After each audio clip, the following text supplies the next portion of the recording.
Hello students, आज का chapter है पेरेंटल्स। पेरेंटल्स के बारे में आपने सुना होगा। अगर नहीं सुना होगा तो मैं इसका दूसरे नाम के बारे में बताता हूँ आपको। पेरेंटल्स का दूसरा नाम होता है इंजेक्टेबल्स। अब इंजेक्टेबल्स के बारे में तो आपने सुना ही होगा। इंजेक्टेबल्स क्या होते हैं? इंजेक्शंस, जितने भी इंजेक्शंस होते हैं उसी को पेरेंटल्स कहते हैं। ठीक है। अब पेरेंटल्स में ऐसा कौन सी खास बात है जो बाकी डोसेज फॉर्म में नहीं है? क्योंकि ये भी तो डोसेज फॉर्म का ही एक चैप्टर है। ये डोसेज फॉर्म का यूनिट 5 का चैप्टर है डिप्लोमा फार्मेसी में, जिसका नाम है पेरेंटल्स। तो बाकी डोसेज फॉर्म के मुकाबले में इसके अंदर ऐसी कौन सी चीज़ है जो बाकी में नहीं है? वो है स्टरलाइजेशन। मतलब इसे हम कहते हैं स्टेराइल डोसेज फॉर्म, क्योंकि ये डायरेक्टली आपके ब्लड में जाता है। डायरेक्टली आप इसे इंजेक्ट करते हो अपने मसल्स में, जो डायरेक्टली आपके ब्लड के कांटेक्ट में जाता है, तो उसे स्टेराइल करना बहुत ज़रूरी है। अगर आप स्टेराइल नहीं करेंगे तो फिर प्रॉब्लम क्या होगी? फिर आपको अदर्स इन्फेक्शन हो जाएंगे, जो उसके अंदर जो भी कंटामिनेशन रहेगा वो कंटामिनेशन का इफेक्ट, आप इंजेक्शन का कंटामिनेशन का इफेक्ट आपकी बॉडी पे भी डायरेक्टली दिखाई देगा। अब यही चीज़ें टैबलेट में नहीं होती हैं। टैबलेट में कैसा है कि टैबलेट में अगर मान लीजिए टैबलेट थोड़ी बहुत कंटामिनेट है भी, तो जब आप उसको ओरली खाते हैं तो स्टमक में जाने के बाद स्टमक में ऑलरेडी हमारे HCl है, तो वहाँ पे जाके वो ऑलरेडी स्टेराइल हो जाता है। पर पेरेंटल्स अगर आप डायरेक्टली इसको आप इंजेक्ट कर रहे हैं तो यहाँ पे कोई भी बीच में बैरियर नहीं है जो आपका उसको जो कंटामिनेशन है उसको रोक पाए या उसको ख़त्म कर पाए, ऐसा कुछ भी नहीं है। अगर आपने इंजेक्शन लगाया और उसमें कोई माइक्रोब्स पहले से ही अवेलेबल है तो वो बीमारी आपको हो जाएगी। तो ये होता है डिफरेंस बाकी डोसेज फॉर्म में और पेरेंटल्स में। तो पेरेंटल स्पेशल क्यों है? क्योंकि पेरेंटल्स स्टेराइल डोसेज फॉर्म है, जिसे स्टेराइल करना बहुत ज़रूरी है। अब अगर आपको नहीं पता है स्टरलाइजेशन क्या होता है तो मैं आपको बताता हूँ स्टरलाइजेशन क्या होता है। स्टरलाइजेशन मतलब होता है killing process, killing of all kind of microbes from the object यानी कि पेरेंटल्स यहाँ पे। ठीक है। जब किसी भी इंजेक्शन से, मतलब लिक्विड में से आपको सारे के सारे माइक्रोब्स को किल करना है, उसको रिमूव करना है, उस प्रोसेस को बोलते हैं स्टरलाइजेशन, और उस चीज़ को करने को बोलते हैं स्टेराइल। ठीक है। तो देखिए यहाँ पे इस चैप्टर का नाम क्या है? एक तो है स्टेराइल और दूसरा नाम है पेरेंट्रल फॉर्मुलेशन। तो क्या है स्टेराइल फॉर्मुलेशन? भी मतलब यही कहते हैं सब कि पेरेंटल्स का ही दूसरा नाम स्टेराइल फॉर्मुलेशन है, क्योंकि एक यही ऐसा डोसेज फॉर्म है जिसको आपको स्टेराइल करना 100% मैंडेटरी होता है। ठीक है। तो चलो अब जाते हैं इसके बाद नेक्स्ट टॉपिक पे कि पेरेंटल्स है क्या। Hello future pharmacist, welcome to book with teachers, एक अनोखा इनोवेटिव कॉन्सेप्ट जिसमें आपको बुक के साथ टीचर्स भी मिलेंगे। मोटी बोरिंग बुक्स भूल जाइए, क्योंकि हमारी बुक आपको फ्लो चार्ट्स और डायग्राम से सारे कॉन्सेप्ट्स एक्सप्लेन करेगी अप्रॉक्सीमेटली 100 पेजेस में। यही नहीं, आप हर लेक्चर हिंदी और इंग्लिश में अटेंड कर सकते हैं, विच मीन्स आपको 2 अलग अलग टीचर्स का एक्सपर्टीज मिलेगा। And there is more, daily drug concept और चैप्टर वाइज क्विजेस से आपकी थ्योरेटिकल नॉलेज तो स्ट्रॉन्ग होगी ही, हमारे job placement and news section से आपका प्रैक्टिकल ज्ञान भी बढ़ेगा। And the best part is, आप फार्मास्यूटिकल एंटरप्रेन्योरशिप मैनेजमेंट कोर्स के लिए भी एनरोल कर सकते हैं, जो आपकी मदद करेगा एक सक्सेसफुल फार्मासिस्ट बनने में। So what are you waiting for? Let's get started. Parenterals की जनरल प्रॉपर्टीज क्या होती हैं? पेरेंटल्स के एडवांटेज क्या है? पेरेंटल्स के डिसएडवांटेज क्या है? पेरेंटल्स में कौन कौन से नॉन ड्रग कंपोनेंट यूज होते हैं? पेरेंटल्स में क्या क्या ऐसी चीज़ें हैं, कैसे वो बनता है, लाइक उसका फॉर्मुलेशन कैसे होता है, और उसके बाद एंड में हम पढ़ेंगे इसमें quality control test for parenterals. क्यों? क्योंकि यही हमारा फ्लो है। हमने टैबलेट भी ऐसे ही पढ़ा था। ठीक है। टैबलेट में भी हमने क्या पढ़ा था? इसी तरीके से पहला डेफिनेशन, डिसएडवांटेज, एडवांटेज, उसके टाइप्स, है ना। उसके बाद हमने क्या पढ़ा था?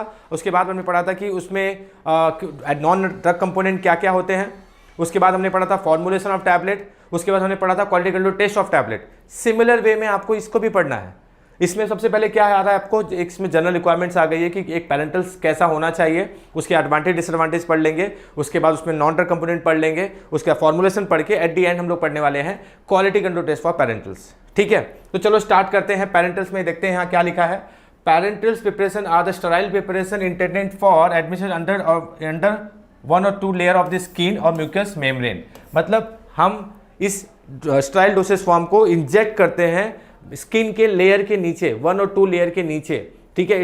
ये हो सकता है मसल्स, इंट्रामस्कुलर, ये हो सकता है वेन, इंट्रावेनस। ठीक है। या कोई भी बॉडी के किसी भी पार्ट के स्किन के नीचे अगर कोई चीज़ को इंजेक्ट करते हैं तो वो होता है पेरेंटल्स। ठीक है। अब जनरल रिक्वायरमेंट, पेरेंटल्स कैसा होना चाहिए? तो देखिए यहाँ पे देखेंगे हम, parental should be free from living microbes. Of course free रहना चाहिए। अगर उसमें कोई भी माइक्रोब्स रहेगा, जैसे फॉर एग्जांपल दवाई एक पेरेंटल्स बन रहा है एक फैक्ट्री में, ठीक है, प्लांट में बन रहा है, वहाँ किसी को माइक्रोबैक्टीरियम ट्यूबरकुलोसिस यानी कि किसी को टीबी हुआ है, तो जब टीबी हुआ है अगर वो खांस रहा है और खांसने से माइक्रोबैक्टीरियम ट्यूबरकुलोसिस का बैक्टीरिया आपके इंजेक्शन में मिक्स हो गया, ठीक है, और आपने उसको स्टेराइल नहीं किया, तो क्या होगा, जब कोई पेशेंट उसको इंजेक्ट करेगा अपने बॉडी में, उसके अंदर बैक्टीरिया, ये जो बैक्टीरिया है माइक्रोबैक्टीरियम ट्यूबरकुलोसिस, वो अपने आप ही चला जाएगा और फिर उसको बिना मतलब का टीबी हो जाएगा, राइट। तो ऐसा नहीं होना चाहिए। कोई भी माइक्रोब्स इंजेक्शन में नहीं रहना चाहिए, पेरेंटल्स में नहीं रहना चाहिए। इसलिए यहां लिखा हुआ है parenterals should be free from living microbes. उसके बाद क्या है, parenteral should be free from microbial product such as toxin and pyrogen. एक तो आपने माइक्रोब्स को मार दिया, उसके बाद आपको यह भी ध्यान देना है कि माइक्रोब्स का जो एनोटॉक्सिन होता है, यानी कि जो उनका टॉक्सिक होता है, वो भी उसमें नहीं रहना चाहिए। समझ में आ रहा है? वो भी उसके अंदर नहीं रहना चाहिए पेरेंटल्स के अंदर, क्योंकि वो अल्टीमेटली आपके ब्लड में जाएगा और ब्लड होता है बैक्टीरिया के लिए कल्चर मीडिया, माइक्रोब्स के लिए क्या होता है, कल्चर मीडिया, जहां पे वो बहुत अच्छा ग्रो करते हैं। तो ऐसी जगह पे अगर आप एक बैक्टीरिया डालोगे तो 100 बन जाएगा। तो ठीक है, इसीलिए ना ही कोई माइक्रोब्स होना चाहिए, ना ही कोई माइक्रोबियल प्रोडक्ट होना चाहिए, फॉर एग्जाम्पल टॉक्सिक या कोई भी पायरोजन वगैरह पेरेंटल्स में नहीं होना चाहिए। दूसरा, it should be free from physical contaminate. Physical contaminate मतलब पर्टिकुलेट्स, मैटर और फाइबर, जैसे कि अब कोई जैसे फॉर एग्जांपल एक कपड़े में देखो हल्के हल्के रेसे होते हैं, है ना, ऐसे कुछ थ्रेड या कुछ धूल मिट्टी जैसी कुछ चीज़ें, फिजिकल चीज़ें भी नहीं होनी चाहिए पेरेंटल्स में, क्योंकि जब आप बॉडी में इंजेक्ट करेंगे और बॉडी उसको जब आपकी बॉडी में वो चला जाएगा तो बॉडी उसको ऐसे सब्सेप्टिव सब्जेक्ट मांग के, मतलब ऐसा मान लेगी कि कोई फॉरेन मटेरियल है, उसको उसके लिए फिर बाद में बहुत सारे प्रोसेस चालू हो जाएंगे बॉडी के अंदर। क्या होता है, मास सेल बनेगा वगैरह वगैरह सारी चीज़ें होंगी, तो वो सारी चीज़ें नहीं होनी चाहिए। इसीलिए क्या आपका जो पेरेंटल्स है वो फिजिकल कंटामिनेट से भी फ्री रहना चाहिए, कोई भी उसे पर्टिकुलर मैटर्स या फाइबर्स वगैरह नहीं होना चाहिए। इसके बाद should be matching osmotic quality of the osmotic quality with respect to the body fluid. ये क्या होता है पता है, ऑस्मोटिक प्रॉपर्टी पेरेंटल्स के लिक्विड की, और जहां पे भी आप अपना ये जो इंजेक्शन इंजेक्ट कर रहे हो उसका जो लिक्विड का जो ऑस्मोटिक प्रॉपर्टी है वो सिमिलर होना चाहिए। क्यों? क्योंकि क्या होता है कि जब भी अगर आप पेरेंटल्स किसी को भी इंजेक्ट कर रहे हैं, किसी भी बॉडी फ्लूइड में वो जाएगा तो उस बॉडी फ्लूइड में प्रॉपर्ली मिक्स हो जाना चाहिए। ऐसा नहीं रहना चाहिए कि उसके बीच में बहुत ज़्यादा गैप रहे, उससे फिर अलग अलग सी प्रॉब्लम आएगी। आपका ये क्या जो रेड बेल्स ये आरबीसी है वो ब्रेक डाउन हो सकता है, ठीक है, आपको एनाफिलेटिक शॉक जैसी चीज़ें लग सकती है। अभी क्या होता है थोड़ा सा मैं डिटेल में बताता हूँ। जैसे फॉर एग्जाम्पल आपके पास एक गिलास पानी है और दूसरे गिलास में एक गिलास आपके पास वो टार्चनी आता है, जो हम लोग गुलाब जामुन में यूज़ करते हैं, चाचनी बोलते हो, राइट, वो है। अब क्या है, चाचनी के अंदर आप अगर पानी को मिक्स करेंगे तो पानी मिक्स होगा क्या? नहीं मिक्स होगा, है ना। लेकिन वही दो चाचनी है, वो चाचनी के अंदर चाचनी मिक्स करोगे तो मिक्स हो जाता है, और पानी के अंदर पानी मिक्स करते तो हो जाता है। तो इसका मतलब क्या है कि दोनों की ऑस्मोटिक प्रॉपर्टी सिमिलर है, दोनों का एवरीथिंग शुड बी सिमिलर। मतलब जब वो दोनों मिक्स हो तो ऐसे मिक्स हो कि उनको लगे ना कि कोई अलग अलग चीज़ें हैं। उससे फ़ायदा क्या होता है कि आपके बॉडी में जब भी इंजेक्शन इंजेक्ट करेंगे तो उस समय अगर ऑस्मोटिक प्रॉपर्टी उस बॉडी जहाँ पे भी इंजेक्ट करो वहाँ की बॉडी फ्लूइड का सिमिलर है तो आसानी से मिक्स हो जाएगा। किसके साथ मिक्स हो जाएगा? वो जो भी आपका बॉडी फ्लूइड रहेगा उसके साथ में इंजेक्शन मिक्स हो जाएगा, तो आपको ज़्यादा प्रॉब्लम नहीं आएगी, ज़्यादा इरिटेशन, इचिंग विचिंग वैसा कुछ भी नहीं होगा, ठीक है। सो ये थी बात ऑस्मोटिक क्वालिटीज़ की। अब बात करेंगे, it should be free from chemical contaminate. Chemical contaminate तो फ्री रहना ही चाहिए, ठीक है, कोई भी केमिकल का कंटामिनेशन अंदर नहीं रहना चाहिए। It should be matching specific gravity with respect to the body fluid. मतलब जो स्पेसिफिक ग्रेविटी रहता है आपके पेरेंटल्स का, वही सिमिलर स्पेसिफिक ग्रेविटी रहनी चाहिए आपके बॉडी फ्लूइड का। मतलब दोनों की बॉडी फ्लूइड और इस दोनों का जो चीज़ें हैं सिमिलर होनी चाहिए, क्योंकि जहाँ पे भी आप उसको इंजेक्ट कर रहे हो, फॉर एग्जाम्पल ब्लड में कर रहे हो तो ब्लड के उसका जो ब्लड का ये जो है स्पेसिफिक ग्रेविटी वो उसके जैसा सिमिलर आपको बनाना होगा आपका पेरेंटल्स। हाँ, फॉर एग्जांपल आप अभी स्पाइनल कॉर्ड में कर रहे हो तो सेरेब्रो स्पाइनल फ्लूइड का जो ये है क्या बोलते हैं स्पेसिफिक ग्रेविटी, वैसा आपका पेरेंटल्स का स्पेसिफिक ग्रेविटी होना चाहिए। अगर इंट्राटिकल कर रहे हो तो जो ब्रेन का जो लिक्विड है उसका जो स्पेसिफिक ग्रेविटी है उसका आपका इंजेक्शन का ये स्पेसिफिक ग्रेविटी सेम होना चाहिए। स्पेसिफिक ग्रेविटी सेम नहीं होगा तो फिर अगेन मैंने आपको बताया था ना ऑस्मोटिक प्रॉपर्टी के अंदर इचिंग का प्रॉब्लम, डिफिकल्टीज होंगी, ठीक है। तो वो नहीं हो इसके लिए हमें ध्यान देना है कि specific gravity with respect to the body fluid जहाँ पे भी आप इंजेक्ट कर रहे हो सिमिलर होनी चाहिए, ठीक है। So these are the some important points and you can say that basics of parentals, ठीक है, कि पेरेंटल्स कैसा होना चाहिए। बी फार्म और डी फार्म की डिग्री तो आपको किसी भी कॉलेज से मिल सकती है, पर डिग्री मिलने के बाद आपके पास क्या करियर ऑप्शंस हैं, इसकी गाइडेंस कोई नहीं देता except for us. Introducing pharmaceutical entrepreneurship management course, जो एक MBA जैसा सर्टिफिकेट कोर्स है जो आपको आपकी सॉफ्ट स्किल्स और बिजनेस एक्यूमेन एनहांस करने में मदद करेगा। चाहे आपका गोल गवर्नमेंट जॉब, फॉरेन एजुकेशन या खुद का online and offline chain of pharmacies हो, हम एक स्टेप बाय स्टेप वे में आपको हर चीज़ के बारे में नॉलेज देंगे। बिजनेस करने का प्लान ना भी हो तो भी बना लीजिए, क्योंकि ये कोर्स आपको फार्मा इंडस्ट्री से जुड़े सारे बिजनेसेस आसान और सिंपल स्टेप्स में एक्सप्लेन करेगा, जैसे how to open a pharma company, how to do import and export और how to set up your own brand. अगर आप ये कोर्स कंप्लीट करते हैं तो आपको ना सिर्फ MBA जैसा नॉलेज बट कंप्लीशन सर्टिफिकेट भी मिलेगा। So what are you waiting for? Let's get started. अब हम देखेंगे advantage and disadvantage of parenterals. ठीक है, पेरेंटल्स का advantage as compare to other dosage form क्या है वो मैं अभी आपको बताता हूं। सबसे पहले पेरेंटल्स में आप एग्जैक्ट डोज एडमिनिस्ट्रेट कर सकते हो as compare to tablet. Tablet में अगर आप 100 mg की टैबलेट खाओगे तो वो 100 mg की टैबलेट आपके ब्लड में पहुंचने, मतलब जो ब्लड में जाना चाहिए कंटेंट, वो 60% 70% ही जाता है, बाकी 30% खराब हो जाता है। ठीक है, तो एग्जैक्ट डोज वहाँ पे आपको नहीं मिल पाता है। लिक्विड सिरप जब आप पीते हो, कोई भी चीज़ लिक्विड डोसेज में पढ़ते हो, तो वहाँ पे आपको एग्जैक्ट डोज नहीं कितना है ढक्कन के, आपको पता नहीं चलेगा। पर पेरेंटल्स में क्या होता है, आपको इंजेक्शन जैसे 2 ml का इंजेक्शन है, 2 ml पूरा इंजेक्ट कर दिया तो उससे आपको पूरा एग्जैक्ट डोज आपको मिल पाता है। ये इसका बहुत बड़ा प्रॉफिट है। उसके बाद प्योरिटी और स्टेरिलिटी का मेडिकमेंट में कोई टेंशन नहीं होता, फुल एश्योर होता है, इसलिए क्योंकि स्टेराइल डोसेज फॉर्म मैंने कहा पेरेंटल्स जो होता है स्टेराइल डोसेज फॉर्म होता है, इसलिए उसकी स्टेरिलिटी और प्योरिटी को लेके कोई कॉम्प्रोमाइज नहीं होता है। तो ये एक बहुत बड़ा बेनिफिट होता है।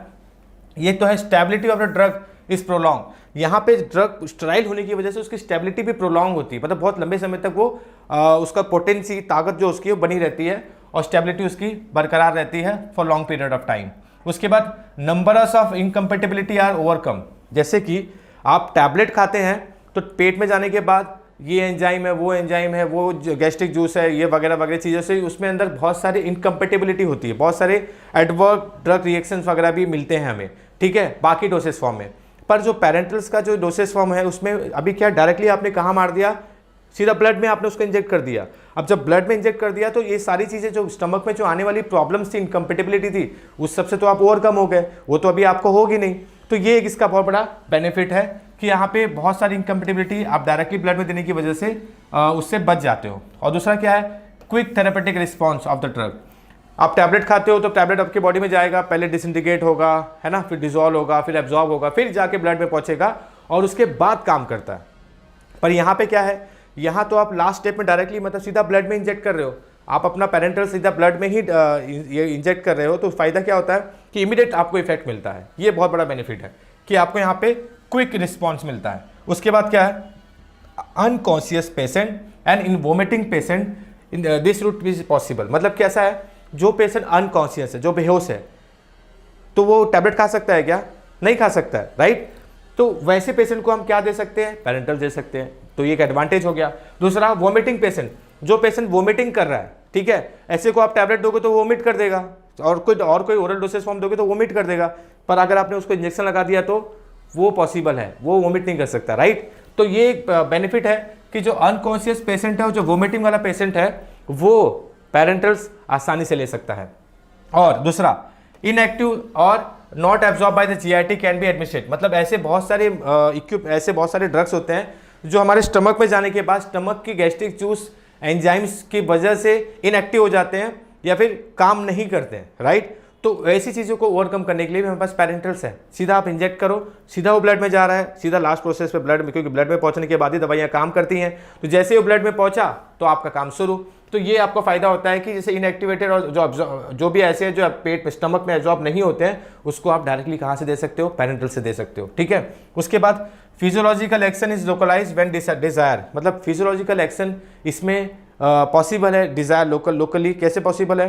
फॉर एग्जाम्पल, आपको यहाँ पे इन्फेक्शन हुआ है ना, तो आप यहीं पे इंजेक्शन मार सकते हो। एग्जाम्पल, यहाँ पे इंजेक्शन मार सकते हो और ये पर्टिकुलर एरिया जो है वहाँ पे उसका इफेक्ट ज़्यादा होगा, है ना। पर टैबलेट कैसा है, टैबलेट तो आप खाओगे फिर आपके ब्लड में जाने के बाद पूरे बॉडी में सर्कुलेट होगी, राइट। पर इसमें क्या है, localise action possible. For example आपको दांत निकालते समय आप जब ये जो टीथ निकालते समय जो लोग लोकलाइज एनेस्थेसिया यूज़ करते हैं, तो जब इंजेक्ट करते हैं तो पर्टिकुलर एरिया ही सुन्न होता है। लेकिन टैबलेट से कर सकते हैं, सिरप से कर सकते हैं क्या?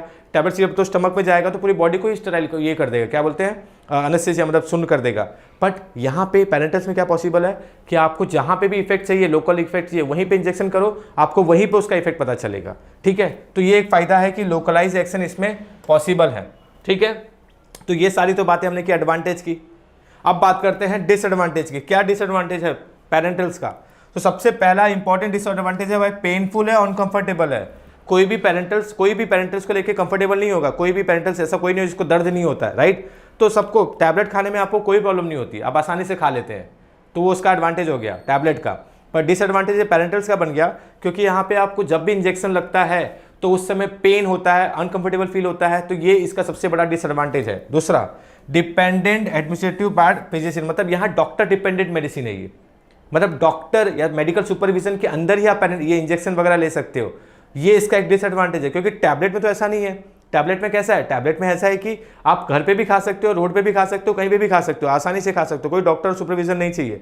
पर यहाँ पे क्या है, डिपेंडेंट है, किस पे, फिजिशियन पे या नर्स पे डिपेंडेंट है, तो उसके लिए इसका डिसएडवांटेज है। उसके बाद ये मोर एक्सपेंसिव है। टैबलेट आपको 2 रुपये में मिलती है, राइट। क्या आपको इंजेक्शन 2 रुपये में मिलेगी? नहीं, एक्सपेंसिव होती है, तो ये भी एक बहुत बड़ा डिसएडवांटेज है इसका। और दूसरा है difficult to correct toxic dose. अभी टैबलेट आपने खाया, अगर उसका कोई टॉक्सिक डोज भी आया, मतलब ऐसा लगा कि आपने गलत चीज़ खा ली है, तो आप बॉडी से उसको ओमिट कर सकते हो, उसको स्प्लिट कर सकते हो, राइट। पर ये चीज़ आप इंजेक्शन में नहीं कर सकते हो। क्यों? इंजेक्शन एक बार मार दिया आपने तो फिर यहाँ से उसको निकाल नहीं सकते हो, ठीक है। और निकालने का प्रोसेस फिर पूरा ब्लड को निकाल के ये क्या बोलते हैं, डायलिसिस प्रोसेस के जैसा पूरे ब्लड को निकाल के वापस से ब्लड को अंदर डालना, इस लाइक लॉन्ग प्रोसेस है ना। पर टैबलेट में तो आसानी से, अगर आपने गलत टैबलेट खा लिया तो आप वोमिट करके भी उसको निकाल सकते हो। पर यहाँ पे difficult to correct toxic dose, अगर आपने टॉक्सिक डोज ले लिया तो फिर उसको निकाल नहीं सकते हो, वो करेक्ट नहीं होगा, फिर वो प्रॉब्लम ही क्रिएट करेगा। इसीलिए ये सारे के सारे डिसएडवांटेज है पेरेंटल्स के, इंजेक्शंस के। समझ में आ रहा है? So this is all about the advantage and disadvantage of parentals. अब हम देखेंगे इसके बाद वाला इंपॉर्टेंट टॉपिक जो है एडिटिव्स। एडिटिव्स मैंने आपको बताया था, एडिटिव्स वो कंपोनेंट होता है जो डोसेज फॉर्म फॉर्मुलेट करने के काम आता है, राइट। डोसेज फॉर्म क्या होता है? Combination of medicament and non medicament, और नॉन मेडिकामेंट को ही कहते हैं नॉन ड्रग कंपोनेंट, यानी कि एडिटिव्स, ठीक है। तो इंजेक्शंस में एडिटिव्स उतना ही इंपॉर्टेंट होता है जितना इंपॉर्टेंट एक्चुअल में एपीआई होता है, यानी कि एक्टिव फार्मास्यूटिकल इंग्रेडिएंट, जो ड्रग होता है इंपॉर्टेंट उतना ही, क्योंकि विदाउट नॉन ड्रग कंपोनेंट आपका एक्चुअल में मेडिसिन बनेगा ही नहीं। फॉर एग्जाम्पल, अभी इंजेक्टेबल की मैं बात करूँ तो इंजेक्टेबल में व्हीकल यानी कि पानी, कोई भी लिक्विड, व्हीकल मतलब लिक्विड, ठीक है, it may be water, it may be oil, injection तो दोनों फॉर्म में आता है। तो इन दोनों के बिना आपका दवाई बन सकता है क्या? नहीं बन सकता है, राइट। बट ये है नॉन ड्रग कंपोनेंट, पर इसके बिना दवाई बन भी नहीं सकता है। इसीलिए ये बहुत ज़्यादा इंपॉर्टेंट होते हैं नॉन ड्रग कंपोनेंट भी आपके किसी भी डोसेज फॉर्म को बनाने में, टैबलेट हो या पेरेंटल्स हो या कुछ भी हो, आपको नॉन ड्रग कंपोनेंट उतने ही इंपॉर्टेंट होते हैं जितने इंपॉर्टेंट आपके ड्रग्स होते हैं, राइट। तो चलो इसके बारे में भी जानकारी हम लेते हैं। एडिटिव्स क्या होते हैं, हमको तो पता ही एडिटिव्स क्या होते हैं। जो भी एक्टिव मेडिकामेंट होता है उसके अलावा आप जो भी चीज़ें डालते हो to improve the quality of the product, वो होता है एडिटिव्स, ठीक है। अब देखते हैं इसमें एडिटिव्स कौन कौन से यूज होते हैं। सबसे पहले इसका एडिटिव्स का नाम है व्हीकल। विदाउट व्हीकल तो पेरेंटल्स बन ही नहीं सकता। जैसे फॉर एग्जांपल आपके पास एक पाउडर है, आप बोलोगे कि चलो इसका इंजेक्शन बनाना है, तो इंजेक्शन बनाना है तो उसको किसी ना किसी चीज़ में तो घोलना ही होगा ना, कोई ना कोई व्हीकल तो चाहिए। तो व्हीकल मतलब लिक्विड होता है, लिक्विड में ऑयल भी हो सकता है, वाटर भी हो सकता है, तो वो एक इंपॉर्टेंट चीज़ है। तो ये हो गया आपका व्हीकल नॉन ड्रग कंपोनेंट। उसके बाद सॉल्युबलाइजर क्या होता है? अरे सॉल्युबलाइजर मतलब कोई भी चीज़ अगर आप किसी में घोल रहे हो, पाउडर आप घोल रहे हो किसमें, किसी ना किसी व्हीकल में, तो ऐसा कुछ अगर ऐसा कोई ये कंपोनेंट हो जो आपकी सॉल्युबिलिटी को बढ़ा दे तो बहुत अच्छा रहेगा। तो ये सॉल्युबिलिटी को इंक्रीज करता है, और पेरेंटल्स में सॉल्युबिलिटी इंक्रीज करना बहुत इंपॉर्टेंट है, बिकॉज उसमें फिल्टर करना पड़ता है लास्ट में, और अगर आपका सॉल्युबल ड्रग नहीं हुआ है तो आपका ड्रग एक्चुअल में इंजेक्शनेबल अच्छा बनेगा ही नहीं। उसके बाद है एंटीऑक्सीडेंट। पाउडर ड्राई होता है, व्हीकल लिक्विड होता है। जब भी ड्राई और लिक्विड दोनों का कॉम्बिनेशन कहीं पे भी मैच होगा, कहीं पे भी मिक्सिंग का काम होगा, जहाँ पे आप ड्राई एंड वेट दोनों चीज़ को मिक्स करोगे तो वहाँ पे ऑक्सीडेशन होने के चांसेस रहते हैं। तो ऑक्सीडेशन ना हो पेरेंटल्स में, उसके लिए उसमें एंटीऑक्सीडेंट मिक्स करते हैं। चिलेटिंग एजेंट अगर मेटल आयंस वगैरह है लिक्विड में तो वो आपके बॉडी में भी चले जाएंगे उसके थ्रू, तो इसलिए चिलेटिंग एजेंट डाल के मेटल आयंस को रोकना होता है, तो वो भी यहाँ पे हम लोग यूज़ करते हैं। बफर भी बहुत इंपॉर्टेंट चीज़ है। क्यों? क्योंकि बफर ऐसा होता है कि जो भी आपका जो लिक्विड मेडिकामेंट है, यानी कि जो भी आपका पेरेंटल्स है, उसके पीएच को एक जगह पे रेसिस्ट कर देता है। उससे फ़ायदा क्या होता है? उससे फ़ायदा ये होता है कि जब आपका पीएच एक जगह पे रुक जाएगा ना, तो आपके ड्रग की पोटेंसी भी एक जगह पे रुकी रहेगी। क्योंकि बहुत बार आपने देखा होगा कि फॉर एग्जाम्पल एक ड्रग है जो एसिडिक पीएच में बहुत अच्छा असर दिखाता है, पर बेस पीएच में यानी अल्कलाइन पीएच में वो असर नहीं दिखाता ज़्यादा अच्छा। तो अभी क्या है, आपको उसको एसिडिक पीएच पे लेके जाना है बनाते समय ही, और बफर डाल के वहीं पे उसको रेसिस्ट करना है, एसिडिक ही बनाना है। आप उसको फिर बाद में अल्कलाइन अगर आ जाएगा तो आपका ड्रग का इफेक्ट कम हो जाएगा, राइट। इसीलिए आपको एसिडिक में जाकर उसको बफर वहाँ पे सेट करना होता है, बफर डाल के। बफर मतलब वो एक पीएच की जगह पे रोक देता है, ठीक है। तो इसलिए वो बहुत ज़्यादा इंपॉर्टेंट है, इसलिए बफर यहाँ पे नॉन ड्रग कंपोनेंट में आता है। आइसोटोनिक कॉन्ट्रीब्यूटर, मैंने कहा ना, थिकनेस, विथनेस, विस्कोसिटी, स्पेसिफिक ग्रेविटी, ये सारी चीज़ें ना उस पेरेंटल्स की और आपके बॉडी फ्लूइड की, जो भी बॉडी फ्लूइड होता है उसमें सिमिलर होना चाहिए। तो अगर कुछ अंतर है तो आपके पेरेंटल्स में डाल के आइसोटोनिक कॉन्ट्रीब्यूटर कुछ भी डाल के, जिसमें नॉर्मली NaCl आता है 0.9% वेट बाय वॉल्यूम, वो डाल के हम लोग क्या करते हैं, उसको बैलेंस करते हैं एज लाइक क्या बनाते हैं, बॉडी फ्लूइड, जहाँ पे आप उसको इंजेक्ट करने वाले हैं। और एक बहुत इंपॉर्टेंट चीज़ है प्रिजर्वेटिव डालना होगा, क्योंकि आपके ये जो इंजेक्टेबल होता है उसका एक्सपायरी डेट जो होता है 1 साल 2 साल होता है। 1 साल 2 साल का एक्सपायरी है, तो इन बिटवीन अगर उसके अंदर कोई कंटामिनेशन आ जाए, कोई माइक्रोब्स का ग्रोथ हो जाए, तो फिर हमारे बॉडी के लिए प्रॉब्लमेटिक हो जाएगा। इसीलिए उसको प्रिजर्वेटिव डाल के ही बनाया जाता है। तो उससे क्या होता है कि उसमें 2-2 साल तक कोई भी माइक्रोब्स का ग्रोथ नहीं होता है, कोई भी माइक्रोब्स उसमें आ नहीं सकता है। तो this is very important preservative also. This is all क्या था, ये सारा का सारा एडिटिव्स है जो यूज होता है पेरेंटल्स के अंदर, ठीक है। अब इसके बारे में थोड़ा डिटेल जानेंगे, फटाफट देखेंगे। पहले तो व्हीकल क्या होता है? It is very important, required to dissolve और सस्पेंड मेडिकामेंट, है ना। क्योंकि आप पाउडर का इंजेक्शन बना रहे हो तो कुछ चाहिए जिसमें डिजोल्व करोगे आप, उसी को कहते हैं व्हीकल। कितने टाइप के हो सकते हैं? 2 टाइप ही हो सकता है, एक एक्वस होगा, एक नॉन एक्वस होगा। एक्वस मतलब क्या होता है? वाटर। और नॉन एक्वस मतलब क्या होता है? नॉन एक्वस मतलब होता है ऑयल, ठीक है। तो 2 टाइप के होता है। अब कैसा 2 क्यों होता है? अरे जब आपका पाउडर है, कोई पाउडर, बहुत सारे ड्रग्स होते हैं जो ऑयल में सॉल्युबल होते हैं, तो ऑयल वाला आप बनाओगे। जितने भी हार्मोनल ड्रग होते हैं, हार्मोनल ड्रग्स, वो सब ऑयल सॉल्युबल होते हैं। तो वैसा इंजेक्शन बनाना है तो आप किसका यूज़ करोगे? नॉन एक्वस व्हीकल का यूज़ करोगे। और अगर आपका ड्रग ऐसा है जो वाटर सॉल्युबल है तो आप किसका यूज़ करोगे? एक्वस व्हीकल का यूज़ करोगे एज ए व्हीकल। क्यों? पेरेंटल्स बनाने के लिए। अब उसके बाद है सॉल्युबलाइजर मैंने आपको बताया था, ये क्या करता है, ये जो पोर सॉल्युबिलिटी रहता है ड्रग का, उसकी सॉल्युबिलिटी को इंक्रीज करता है, ठीक है, इंक्रीज करता है। सॉल्युबिलिटी को इंक्रीज करने वाला चीज होता है सॉल्युबलाइजर, ठीक है। इसके बाद एंटीऑक्सीडेंट क्या होता है? ये प्रिवेंट करता है ऑक्सीडेशन। आप इसको भी थोड़ा मिक्स करेंगे तो फायदा क्या होगा कि जब भी ऑक्सीडेशन का कोई कंडीशन बनेगा उस टाइम पे ये अपने आप को ऑक्सीडाइज करेगा, ये जो ड्रग है वो अपने आप को ऑक्सीडाइज करेगा और आपके जो कंटेंट है, जो मेडिकामेंट है, उसको बचा लेगा, यानी कि प्रिवेंट करेगा ये ऑक्सीडेशन किसका? ड्रग का, ठीक है। अब इसके बाद है चिलेटिंग एजेंट क्यों होता है? क्योंकि ये मेटल आयंस जो होता है ना, मेटल आयंस, वो हमारे ड्रग्स के मतलब इंजेक्टेबल्स के लिए अच्छा नहीं होता है। अब मेटल आयंस को निकालना है वाटर में से या फिर आपके व्हीकल में से, तो क्या करोगे? कौन सा रास्ता है आपके पास? बस एक ही रास्ता है, चिलेटिंग एजेंट डालो। चिलेटिंग एजेंट डालने से क्या होता है कि वो सारे के सारे लिक्विड में जहाँ पे भी जो भी मेटल आयन रहता है उसको मिलके एक चिलेट फॉर्म करता है, बाद में अपन उसको फिल्टर करके निकाल सकते हैं, ठीक है। इसीलिए हम लोग चिलेटिंग एजेंट भी हमेशा यूज करते हैं, किसमें? एडिटिव्स में, पेरेंटल्स के, ठीक है। उसके बाद बफर मैंने आपको बताया था कि पीएच को एक जगह पे मेंटेन करना इज वेरी इंपॉर्टेंट, क्योंकि पीएच ऊपर नीचे होता रहता है, दवाई की जो इफेक्ट होता है वो भी खराब होता रहता है। क्या होता है ना, आपका दवाई अगर आपको तुरंत बना के तुरंत लगाना है तो कोई प्रॉब्लम नहीं है, लेकिन आपकी मेडिसिन एक बार बनाने के बाद वो 2-2 साल तक रहती है। 2-2 साल में उसका पीएच, एटमॉस्फेयर ऊपर नीचे होने की, टेम्परेचर ऊपर नीचे होने की, उसका पीएच ऊपर नीचे हो सकता है, और पीएच ऊपर नीचे हुआ तो फिर प्रॉब्लम हो जाएगा। कोई दवाई ऐसी है जो एसिडिक पीएच से बहुत अच्छा काम करती है, पर आपके यूज़ करते समय वो बेस मतलब अल्कलाइन पीएच बन चुका था, क्योंकि 1 साल हो गया था, तो बॉडी में लगाने के बाद भी काम नहीं करेगी। तो क्या मतलब हुआ?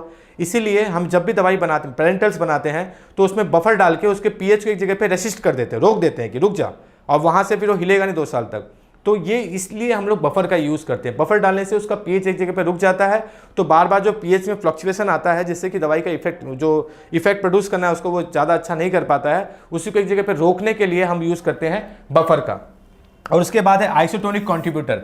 मैंने आपको कहा ना कि आइसोटोनिक कंट्रीब्यूटर वो होता है जो पेरेंटल्स को आइसोटोनिक मतलब आइसोटोन बनाता है सिमिलर टू किसके, बॉडी फ्लूइड के, जो भी बॉडी फ्लूइड के आप उसको इंजेक्ट करेंगे। जैसे मैं एग्जांपल देता हूँ, एक तो अगर आप यहाँ पे ब्लड में डाल रहे हो तो ब्लड के बॉडी फ्लूइड का सिमिलर आइसोटोन होना चाहिए किसका, आपके पेरेंटल्स का। अगर आप आंख में डाल रहे हो तो लैक्रिमल फ्लूइड का जो ये जो है क्या बोलते हैं थिकनेस यानी कि ऑस्मोटिक प्रॉपर्टी है वो सिमिलर होनी चाहिए किसके जैसी होनी चाहिए, पेरेंटल्स जो आप डाल रहे हो उसको, पेरेंटल्स को जो आंख में डाल रहे हो। आप अगर स्पाइनल कॉर्ड में इंजेक्शन मार रहे हो तो स्पाइनल कॉर्ड का जो आइसोटोन है वो सिमिलर होना चाहिए किसके जैसा, आपके पेरेंटल्स के जैसा। समझ में आ रहा है? तो इसीलिए ना आइसोटोनिक कंट्रीब्यूटर क्या है, वो ना चीज़ों को एक्चुअल में आइसोटोनिक बनाता है, मतलब सिमिलर बनाता है। कि जैसे कि आज पेरेंटल्स में और हमारे बॉडी फ्लूइड के में कुछ अंतर है। क्या अंतर है? थोड़ा सा आइसोटोन का चेंजेस है, इसमें थोड़ा थिकनेस और ये सब चीज़ ज़्यादा है, इसमें कम है। तो हम क्या करेंगे, हम इसमें कंट्रीब्यूटर आइसोटोनिक कंट्रीब्यूटर डाल के इसको सिमिलर बनाएंगे एज इट इज़ जैसा हमारा बॉडी फ्लूइड है। एग्जाम्पल आप हमेशा यूज़ करते हो 0.9% weight by volume sterile NaCl। NaCl हम उसमें ऐड करते हैं 0.9, जिसकी वो सिमिलर चीज़ें बना देता है, कैसी, जैसा हमारा बॉडी फ्लूइड होता है। तो जैसे देखो आपने देखा होगा NS जो मैं हॉस्पिटल में बॉटल चढ़ाते हैं, है ना, तो वो भी NS होता है 0.9%। क्यों? क्योंकि वो सिमिलर होता है। वैसे एक आता है डेक्सट्रोज 5%, तो डेक्सट्रोज 5% भी क्या है, वो भी एक आइसोटोनिक कंट्रीब्यूटर है। वो भी क्या करता है कि वो सिमिलर बना देता है क्या, उसका पेरेंटल्स का isotone similar to body fluid. समझ में आ रहा है? तो ये बहुत ज़्यादा इंपॉर्टेंट चीज़ थी। इसके बाद है प्रिजर्वेटिव। प्रिजर्वेटिव क्या होता है? प्रिजर्वेटिव एक ऐसी चीज़ है जो किसी भी ड्रग में आप डालोगे तो वो उस चीज़ में वापस से माइक्रोब्स का ग्रोथ होने नहीं देगा for a long period of time. तो this is very important here, because अगर आप पेरेंटल से प्रिजर्वेटिव नहीं डालोगे तो हो सकता है कि उसकी स्टेरिलिटी जो आप लोग बहुत एश्योर करते हो कि स्टेरिलिटी एकदम स्टेराइल है, हो सकता है आगे जाके उसमें कोई माइक्रोब्स का ग्रोथ हो भी जाए तो वो उसमें वो ऑटोमेटिकली आपके बॉडी में भी चला जाएगा, बिकॉज आपने सीधा उसको ब्लड में इंजेक्ट किया है। ठीक है, तो वैसा ना हो, कोई माइक्रोब्स का ग्रोथ पेरेंटल्स में ना हो, इसलिए हर पेरेंटल्स में हम प्रिजर्वेटिव का जरूर यूज करते हैं। ठीक है, so this is all about the additives use in the parentals. ठीक है, तो अब हमने बात की एडिटिव्स की। अब एडिटिव्स हो जाने के बाद बचा क्या है, अब पेरेंटल्स बनाना है ना। पेरेंटल्स बनाना है तो इसमें दवाई भी आती है, API जिसको कहते हैं हम लोग, ड्रग कंपोनेंट। तो ड्रग कंपोनेंट तो अब जो भी आपको इंजेक्शन बनाना है, 1 लाख टाइप के इंजेक्शन आते हैं, तो आप उसको उस पर्टिकुलर चीज़ को लेके आके ये नॉन ड्रग कंपोनेंट डाल के आप बना सकते हो, राइट। तो अभी इसमें बनाना कैसे है उसको हम लोग देखते हैं। बनाना इसका बहुत ही आसान है, जैसे कि आप नींबू पानी बनाते हो ना, वैसा एकदम सिमिलर है। बस थोड़ा सा नींबू पानी को स्टाइल कर देंगे, थोड़ा सा फिल्टर कर देंगे और थोड़ा सा पैक कर देंगे, बस, और कुछ भी नहीं है। कैसे है मैं बताता हूँ। तो स्टार्ट करते हैं, formulation of parentals dosage form. तो इसमें पहले हम लोग स्टेप जान लेते हैं कि स्टेप होता क्या है। स्टेप से मैं आपको आगे सारी चीज़ें एक्सप्लेन कर दूंगा। सबसे पहले आप बनाने वाले हो पेरेंटल्स, तो वॉशिंग और क्लीनिंग करना पड़ेगा कंटेनर्स का। जो भी कंटेनर्स आप यूज़ करने वाले हो, जो भी क्लोजर्स आप यूज़ करने वाले हो, जो भी इक्विपमेंट्स आप यूज़ करने वाले हो, पहले आपको उसको वॉश करना पड़ेगा। ये बहुत इंपॉर्टेंट है यहाँ पे, क्योंकि आपको पता है कि आप स्टेराइल डोसेज फॉर्म बना रहे हो तो आपको स्टेरिलिटी को लेकर बहुत ज़्यादा स्ट्रिक्ट रहना पड़ेगा। इसलिए यहाँ पे हम क्लीनिंग प्रॉपर्ली करेंगे कंटेनर्स का, क्लोजर्स का, इक्विपमेंट जो भी आप यूज़ में लेने वाले हो पेरेंटल्स बनाने में। इसके बाद है कलेक्शन ऑफ मटेरियल। अब जो भी मटेरियल आपको चाहिए, जिसका भी आप इंजेक्शन बनाने वाले हो, वो ड्रग कंपोनेंट हो गया, उसमें क्या क्या नॉन ड्रग कंपोनेंट आएंगे, वो सारी चीज़ों को आप लेके गैदर करोगे। ठीक है, उसके बाद क्या करोगे, कंपाउंडिंग एंड प्रिपरेशन। उसके बाद जब सारी चीज़ें आपको मिल गई, ड्रग कंपोनेंट मिल गया, नॉन ड्रग कंपोनेंट क्या क्या डालना है आपने सेलेक्ट कर लिया, अब सारी चीज़ों को मिक्स कर दो। मिक्स करके उसको आप क्या करोगे, घोल के बना दोगे। बस, मैंने बताया था नींबू पानी जैसा आसान है, तो आपने मिक्स करके बना दिया, हो गया, आपका पेरेंटल्स रेडी हो गया। पर अभी आगे क्या करना है, अब उसको फिल्टर तो करना होगा ना, क्योंकि नींबू पानी में बहुत सारी ऐसी चीज़ें रहती हैं जो हमने हमारे ब्लड में हम नहीं डाल सकते, तो उसको फिल्टर तो करना पड़ेगा ना। तो वही तो चीज़ करना है। हम क्या करेंगे, एक बार सारी चीज़ बन जाने के बाद उसको फिल्टर कर देंगे। ठीक है, फिल्टर करने के बाद distribute in the final container.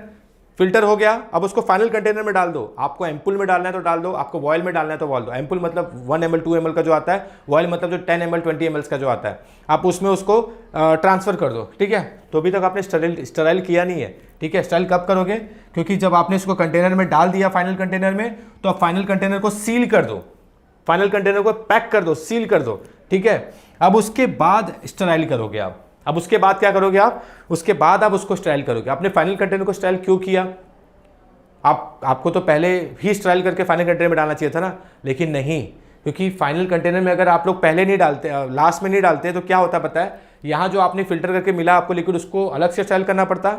जो फाइनल कंटेनर है, खुद कंटेनर को भी स्टराइल करना पड़ता। 2 बार स्टराइल करते, और जब दोनों को आप मिक्स करते, किसी भी जगह पे दोनों को मिक्स करते, डालते और आप फिलिंग करते, तो उस समय भी कंटामिनेशन का चांसेस था। तो इसका मतलब ये है कि फाइनल कंटेनर को भी आपको स्टराइल करना पड़ता। तो 3 बार स्टराइलाइजेशन प्रोसेस हो जाता है, तो बहुत डिफिकल्ट और बहुत एक्सपेंसिव हो जाता। तो वैसा ना हो, इसलिए हमें कुछ नहीं करना है। हमें कंटेनर को, हमारे जो भी है एम्पुल है, वॉयल है, उसको सील करने के बाद ही उसको लास्ट में हमको उसको स्टराइल करना है। अब स्टराइल हो गया तो मतलब एट दी एंड जाके उसमें सारे माइक्रोब्स खत्म हो चुके हैं, सारे माइक्रोब्स जो है वो किल हो चुके हैं, मर चुके हैं। अब कोई टेंशन वाली बात नहीं है। अब आप उसको क्या करोगे, सिर्फ लेबलिंग करोगे, उसका पैकिंग करोगे, है ना, लेबलिंग पैकिंग करोगे, और बस उसके बाद उसको भेज दोगे आप मार्केट में बिकने के लिए। पर उसके पहले एक प्रोसेस होता है, इसको बोलते हैं इवैल्यूएशन ऑफ पैरेंटल्स। इसको मैंने बताया था क्वालिटी कंट्रोल टेस्ट ऑफ पैरेंटल्स, वो बचा हुआ है अभी भी, है ना। तो वही बनाने के बाद उसको क्वालिटी कंट्रोल चेक करोगे, क्वालिटी कंट्रोल चेक करने के बाद उसको इवैल्यूएट करोगे, उसके बाद उसको कहाँ भेज दोगे, मार्केट में। इट्स वेरी सिंपल, लाइक नींबू पानी। आपने पूरे कंटेनर को धोया, ठीक है, आगे देख लेते हैं। पूरे कंटेनर को आपने धोया, अच्छे से क्लीन किया, बिकॉज स्टरलिटी की बात है, स्टराइल एकदम अच्छे से करना है। उसके बाद जो भी मटेरियल आपको चाहिए, नॉन ड्रग कंपोनेंट, जितने भी नॉन ड्रग कंपोनेंट हमने पढ़े, ठीक है ना, सोल्यूबलाइजर चाहिए, बफर चाहिए, जो भी चीज़ें आपके ड्रग के हिसाब से जो भी सही होता है वो आपको फार्माकोपिया से मिलेगा। सारी चीज़ों को आपने गैदर कर लिया, ठीक है, जमा कर लिया। अब कंपाउंडिंग है, पैकेजिंग, अब क्या किया आपने, सभी चीज़ों को मिक्स कर दिया, जैसे नींबू पानी में मिक्स करते हो। मिक्स करने के बाद क्या किया, फिल्टर, जो भी आपका लिक्विड बना है उसमें बहुत सारी चीज़ें ऐसी जो नहीं घुली होंगी, जो भी उसमें सॉलिड मटेरियल होगा, जो भी ऐसी चीज़ें होंगी जो हमें नहीं चाहिए, अनडिजायर्ड सब्सटेंस, वो हम फिल्ट्रेशन करके निकाल देंगे। और फिल्टर करने के बाद सारी चीज़ें अच्छे से फिल्टर हो गई है। अब बात आती है, फिल्टर भी किससे करेंगे, सिंटर ग्लास फिल्टर से या मेम्ब्रेन फिल्टर से। ये खुद में एक बैक्टीरिया प्रूफ फिल्टर होता है, खुद में एक बैक्टीरिया प्रूफ फिल्टर होता है, मतलब ये खुद भी ऐसा है कि बैक्टीरिया तक को फिल्टर कर देता है, ठीक है।